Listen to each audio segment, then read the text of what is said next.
मोदी। अब की बार एनडीए सरकार 400 पार। कांग्रेस ने जवाब मांगने की हिम्मत की क्या? मोदी, मोदी, पहले लक्ष्य तय किया, अब टिकट तय हो गए। मोदी। लिस्ट तैयार, 7 दिन 6 राज्य, प्रचार धुआंधार। कश्मीर टू कन्याकुमारी तक और पूर्वोत्तर से सौराष्ट्र तक 543 लोकसभा सीटों का पूरा गणित और सहयोगी दलों के साथ फ्रेंडली केमिस्ट्री का पूरा होमवर्क फाइनल हो चुका है। अब बीजेपी की पहली लिस्ट में कितने ट्विस्ट होंगे, सबसे बड़े सस्पेंस से पर्दा उठने वाला है। टिकट कटने और बंटने का खेला शुरू हो गया है। 2019 के चुनाव के ऐलान के 11 दिन बाद बीजेपी की लिस्ट जारी की गई थी।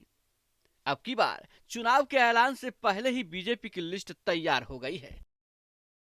विपक्ष के सामने पहले ही 370 सीट और 400 पार का नारा लगाकर ऐसा मनोवैज्ञानिक दबाव बना दिया कि विपक्ष बीजेपी के ही नारे का जवाब देने में लग गया। विपक्षी गठबंधन की कोई संयुक्त सूची आने से पहले ही बीजेपी उम्मीदवारों की शतक लगाती लिस्ट जारी कर नया दबाव बना रही है।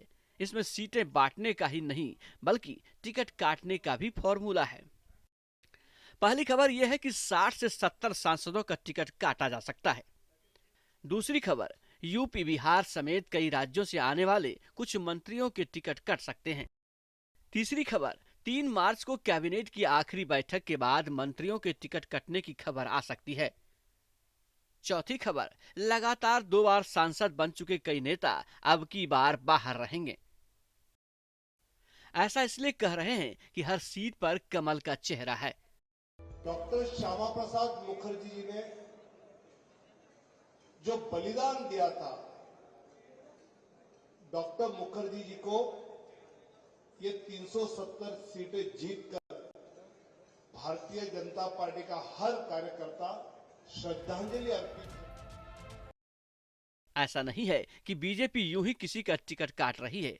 कई चरण की तफ्तीश के बाद नेताओं की कुर्सी गायब करने की तैयारी है। सबसे पहले नमो ऐप पर जनता से सांसदों के बारे में फीडबैक लिया गया। 3 सर्वाधिक लोकप्रिय नेताओं के नाम पूछे गए। पिछले 2 साल से बीजेपी सांसदों से लगातार उनके काम के बारे में रिपोर्ट मांगी गई। सर्वेक्षण करने वाली एजेंसी से हर संसदीय सीट की रिपोर्ट ली गई। बीजेपी शासित राज्यों में हर मंत्री की ड्यूटी लगाई गई, फिर उनसे रिपोर्ट ली गई। इसके अलावा प्रदेश संगठन और आरएसएस से जमीनी फीडबैक लिया गया। कई चरणों की तहकीकात से तय हुआ कि इस बार जिताऊ कौन है, टिकाऊ कौन है और कौन बीजेपी की 370 वाले टारगेट को पूरा करने में बाधक है। Team news nation.